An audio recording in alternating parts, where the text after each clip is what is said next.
American president Donald ട്രംപിൻ്റെ tariff പ്രഖ്യാപനം ഗ്ലോബലായിട്ട് വലിയ ഇഷ്യൂ ആയി മാറി. നോക്കുക, ലോകത്തുള്ള എല്ലാ സ്റ്റോക്ക് മാർക്കറ്റുകളും സ്റ്റോക്ക് എക്സ്ചേഞ്ചുകളിലും കടുത്ത രീതിയിലാണ് താപ്പോട്ട് പോയത്, ഡിക്ലൈൻ ചെയ്തത്. വലിയ കമ്പനികൾ വരെയാണ് നഷ്ടം നേരിട്ടത്, അമേരിക്കയിൽ ഉൾപ്പെടെ. കാരണം ഈ പറഞ്ഞ രണ്ട് രാജ്യങ്ങൾ അമേരിക്കയുടെ മുകളിൽ അവർ അങ്ങോട്ട് അവരയക്കുന്ന സാധനത്തിൽ 25% എന്ന് പറഞ്ഞു കഴിഞ്ഞപ്പോഴും ചൈന അതിനെപ്പറ്റി വലിയ രീതിയിൽ റിയാക്ട് ചെയ്യാത്തപ്പോഴും എന്താണ് റിയാക്ഷൻ എന്നൊന്നും നമുക്ക് കാണാം. നേരത്തെ ഇവിടെ കാനഡയുടെയും മെക്സിക്കോയുടെയും കാര്യം പറഞ്ഞു.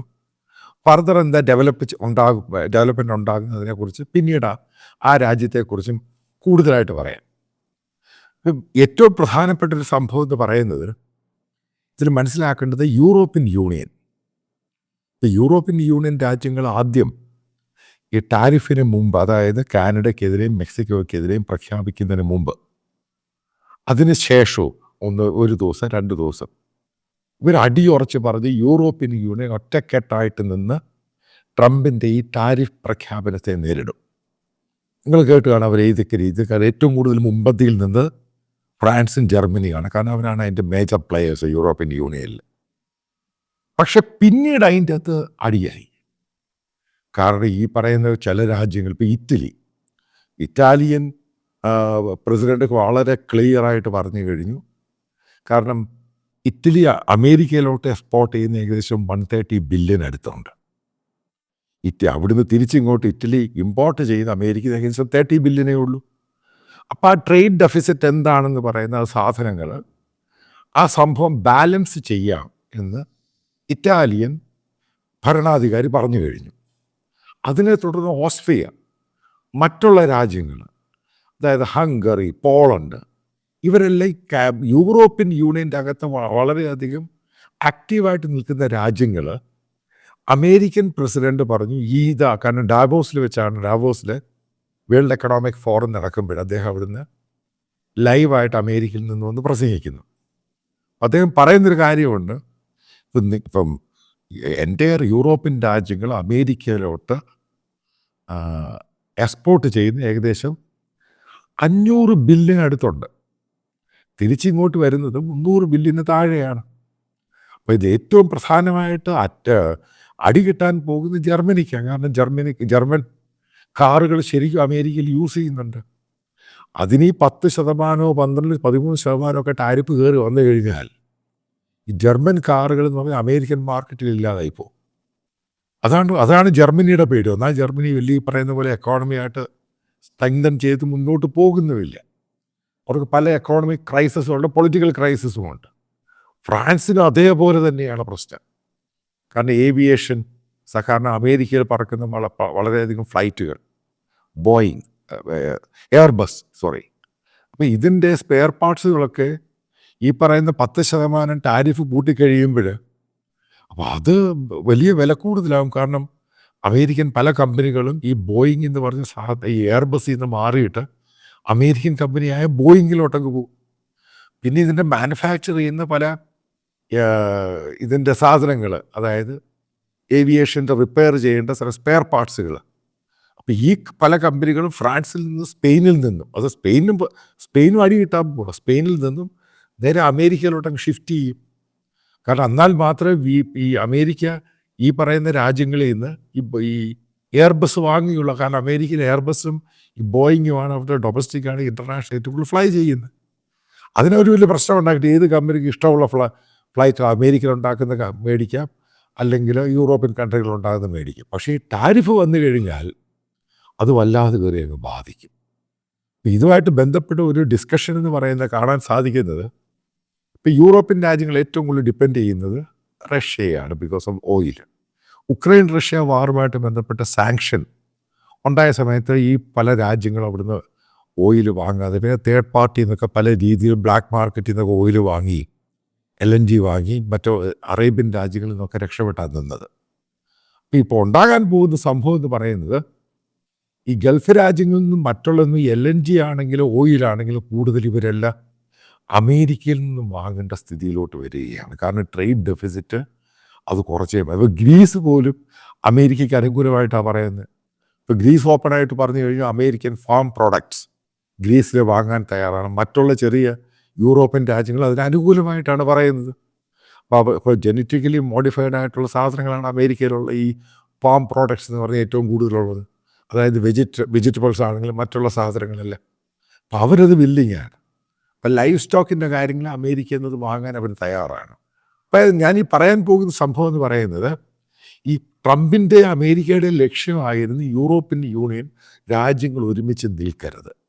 നമ്മളിതിൽ മനസ്സിലാക്കേണ്ട ഒരു പ്രധാനപ്പെട്ട പോയിന്റ്, ഈ കച്ചവടമാണിത്. ബേസിക്കലി ട്രേഡ് എന്ന് പറയുന്നത്, ഈ കച്ചവടത്തിന് എല്ലാ രാജ്യത്തിനും ഒരുമിച്ച് നിൽക്കുകയാണെങ്കിലും അവർക്ക് അവരുടെ രാജ്യത്തെ കച്ചവടം പ്രശ്നം ഒലച്ചിൽ പറ്റിക്കഴിഞ്ഞാൽ ആ രാജ്യത്തെ ബാധിക്കും. അപ്പം അതിനകത്ത് ഈ സംഘടനയ്ക്കകത്ത് നിന്നുകൊണ്ടുള്ള പ്രശ്നമൊന്നുമില്ല. അപ്പോൾ അതുകൊണ്ടാണ് ഇറ്റലിയും ഹംഗറിയും പോളണ്ടും ഓസ്ട്രിയയും മറ്റുള്ള രാജ്യങ്ങളെല്ലാം ഓൾറെഡി പറഞ്ഞു കഴിഞ്ഞ് ഒരു അമേരിക്കൻ പ്രസിഡൻറ്റുമായിട്ട് അമേരിക്കൻ അഡ്മിനിസ്ട്രേഷനുമായിട്ട് ഡിസ്കഷൻ നടത്തി ഞങ്ങൾ നെഗോഷിയേറ്റ് ചെയ്യും, ഈ പറയുന്ന ട്രേഡ് ഡെഫിസിറ്റ് അമേരിക്കയുമായിട്ടുണ്ട്, അത് കുറയ്ക്കാൻ ഞങ്ങൾ തയ്യാറാണ്. ഇതാണ് ട്രംപിൻ്റെ ലക്ഷ്യം. ട്രംപിൻ്റെ മറ്റൊരു ലക്ഷ്യമാണ് യൂറോപ്യൻ യൂണിയൻ ഒരുമിച്ച് നിന്ന് അമേരിക്ക അവരത് പലയിടത്തും ചെറുതാക്കാൻ ശ്രമിച്ചിട്ടുണ്ട്. അതുകൊണ്ട് ഇവന്മാരെ വിഘടിപ്പിച്ചങ്ങ് നിർത്തും. ഇതാണ് ഇതിനകത്ത് ഈ ട്രേഡിൻ്റെ ഈ ടാരിഫിനകത്ത് ഈ സംഭവം എല്ലാം നമ്മൾ കാണുമ്പോൾ മനസ്സിലാക്കുന്നത്, ഇത് വല്ലാത്തൊരു അമേരിക്കൻ ഗെയിമായിപ്പോയി. ഇതിലാണ് കാനഡ പെട്ടുപോയത്. അത് ബേസിക്കലി അത് മനസ്സിലാക്കേണ്ടത്, നമ്മൾ ഇതിൻ്റെ അകത്ത് ഏറ്റവും കൂടുതൽ നമ്മൾ കൺഗ്രാജുലേറ്റ് ചെയ്ത് ഇന്ത്യയാണ്. അതായത് ട്രംപ് ഇലക്ട് ചെയ്ത് വന്നപ്പോൾ തന്നെ ഇന്ത്യൻ അംബാസഡറും ഇന്ത്യൻ അഡ്മിനിസ്ട്രേഷൻ ആളുകൾ ട്രംപിൻ്റെ വരാൻ പോകുന്ന ടീമുകളുമായിട്ട് സംസാരിച്ചു. കാരണം നമ്മളൊരു ധാരണയിൽ അങ്ങെത്തി. ആ ധാരണ എന്ന് പറയുന്നത്, ഇപ്പം അമേരിക്കൻ പ്രോഡക്റ്റുകൾ ഞങ്ങൾ എന്തൊക്കെ വാങ്ങാം. കാരണം ഭയങ്കര ഡിഫറൻസാണ് ഇന്ത്യയുമായിട്ടും ഇന്ത്യ അമേരിക്കയും തമ്മിലുള്ള ട്രേഡിൻ്റെ ഡെഫിസിറ്റ് എന്ന് പറയുന്നത്. അപ്പം ഇതിനകത്ത് അതിനെപ്പറ്റി വേറൊരു വീഡിയോ ഞാൻ ചെയ്യാം. എന്തൊക്കെയാണ് ഇന്ത്യയുടെ, കാരണം മാർച്ചിൽ മോദി അവിടെ വിസിറ്റ് ചെയ്യുകയാണ്. കാരണം ബെഞ്ചമിൻ നെതന്യാഹു ഇപ്പോൾ അവിടെ എത്തി, അമേരിക്കയിലാണ്. പ്രസിഡന്റ് ട്രംപ് ആദ്യം കാണുന്ന ഒരു രാജ്യത്തിൻ്റെ പ്രൈം മിനിസ്റ്റർ എന്ന് പറയുന്ന തലവനെന്ന് പറയുന്ന ബെഞ്ചമിൻ നെതന്യാഹു ഫസ്റ്റ്. അടുത്തയാളെന്ന് വെച്ചാൽ മോദിയാണ്. അതാണ് ആ ബന്ധമെന്ന് പറയുന്നത്. അപ്പോൾ അതിനെപ്പറ്റി വീഡിയോ, മോദിയുടെ വിസിറ്റ് എന്ന് പറയുന്ന US അതിനിർണായകമായ സംഭവം, ഇന്ത്യയുടെ പല പോളിസികളും എടുത്ത് കളയാൻ പോവുക. അതായത് അതിനെപ്പറ്റി ഞാൻ വളരെ കാര്യമായിട്ട് അതിനെപ്പറ്റി പറയാം, എന്തൊക്കെ പോളിസികളിലാണ്. കാരണം ഈ ട്രേഡുമായിട്ട് ബന്ധപ്പെട്ട് ഈ ട്രേഡ് ഡെഫിസിറ്റ് അൺബാലൻസ്ഡ് ആ സംഭവമായിട്ട് ബന്ധപ്പെട്ട് ഒരു ഡിസ്കഷൻ, മേജറായിട്ടുള്ള പോളിസി ഡിസിഷനൊക്കെ എടുത്ത് കഴിഞ്ഞു രണ്ട് രാജ്യങ്ങൾ. ഇനി അഡ്മിനിസ്ട്രേറ്റീവ് തലത്തിൽ ഉദ്യോഗസ്ഥന്മാർ തമ്മിലാണ് തീരുമാനിക്കുന്നത് എന്തൊക്കെ പ്രോഡക്റ്റാണ്, എത്ര പെർസെൻറ്റേജാണ്, അതിനെപ്പറ്റിയൊക്കെ ധാരണയാകും. പക്ഷെ ഒരു കാര്യം ഉറപ്പിച്ച് പറയാം, അതുമായിട്ട് ബന്ധപ്പെട്ട് നരേന്ദ്രമോദി അമേരിക്കയിൽ പോകുന്നതിന് മുമ്പ് എന്തൊക്കെയാണ് ഇന്ത്യ ഡെഫിസിറ്റിൽ വരുത്താൻ ഉദ്ദേശിക്കുന്ന കാര്യങ്ങൾ നേരത്തെ തീരുമാനിച്ച് അവരെ അറിയിച്ച ശേഷമായിരിക്കും ഇന്ത്യൻ പ്രധാനമന്ത്രി അവിടെ കാലുകൂത്തുന്നത്. കാരണം മനസ്സിലാക്കും, മോദി ഗുജറാത്തി കച്ചവടക്കാരന്, ഗുജറാത്തിയെ ബിസിനസ് പഠിപ്പിക്കരുത്. ട്രംപ് അമേരിക്കൻ കച്ചവടക്കാരൻ, രണ്ട് കച്ചവടക്കാരന്മാർ ഒരുമിച്ച് ചേരുമ്പോൾ അവർക്കറിയാം എവിടെയാണ് ഗെയിം കളിക്കേണ്ടത്. അപ്പം അതനുസരിച്ച് അതുള്ള പോസിറ്റീവായിട്ട് പോകാനുള്ള സാധ്യതയാണ് കൂടുതലും കാണുന്നത്. അപ്പം നമുക്ക് തിരിച്ച് യൂറോപ്പിലോട്ട് വരുമ്പോൾ, ഇപ്പം യൂറോപ്യൻ രാജ്യങ്ങൾ വല്ലാത്തൊരു ക്രൈസിസിലോട്ട് പെട്ടു. ഇവർക്ക് ഒന്നിച്ച് നിൽക്കാൻ പറ്റുന്നില്ല. ഈ ട്രംപിൻ്റെ ടാരിഫിനെതിരെ ഒരുമിച്ച് നിൽക്കാവുന്നവരെ പല ഗ്രൂപ്പുകളായിട്ട് മാറി. ഇതിനകത്ത് ആകെ ഒരുമിച്ച് നിൽക്കുന്ന ഫ്രാൻസും ജർമ്മനിയേ ഉള്ളൂ.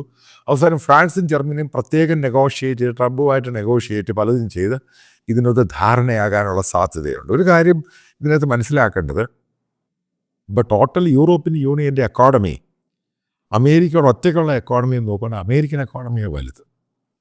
അപ്പോൾ ഈ ചൈന എന്ന് പറയുക അതുകൊണ്ടാണ് അതിൻ്റെ പ്രത്യേകത. കാരണം വലിയ സൈസ് ഓഫ് എക്കോണമി ഹ്യൂജാണ്. അപ്പോൾ അതിൻ്റെ അടുത്ത് എത്തുന്നില്ല എൻ്റയർ യൂറോപ്യൻ യൂണിയൻ്റെ എക്കോണമി. ഇതാണ് അതിൻ്റെ പ്രധാനപ്പെട്ട കാര്യം. അതുകൊണ്ടാണ് അമേരിക്ക ലോക പോലീസിൽ നിന്നും കംപ്ലീറ്റ് ലോകത്തിൻ്റെ ബിസിനസ് മുഴുവൻ അവൻ്റെ കയ്യിലാണെന്ന് പറയുന്ന റീസൺ അതാണ്. ഇതെല്ലാം കാണുമ്പോൾ നമ്മൾ മനസ്സിലാക്കേണ്ട പ്രധാനപ്പെട്ട പോയിന്റ്, ഈ അമേരിക്ക വിചാരിച്ചു കഴിഞ്ഞാൽ ഈ ഒരൊറ്റ ടാരിഫ് എന്നൊരു ഒറ്റ ഇഷ്യൂവിനകത്ത് ലോകരാജ്യങ്ങളെ പിടിച്ചു കുലുക്കാൻ സാധിക്കും. നോക്കൊക്കെ കാനഡ എവിടെ പോയി നോക്കുക, എവിടുന്ന സ്ഥിതി എങ്ങോട്ടാണ് മാറിയെന്ന് ആലോചിക്കുക. ചൈന തന്നെ പെട്ടുപോയി. ഇപ്പോൾ പല ഫാക്ടേഴ്സ് ഉണ്ട്. ഇൻട്രസ്റ്റിംഗ് ആയിട്ടുള്ള മറ്റുള്ള വീഡിയോകൾ ഇതിൻ്റെ ഒന്നിൻ്റെ പുറകെ ഒന്നായിട്ട് വന്നുകൊണ്ടിരിക്കും. കാരണം ഒരു ഗ്ലോബൽ ട്രേഡ് വാർഫെയർ ആണ് നടന്നുകൊണ്ടിരിക്കുന്നത്.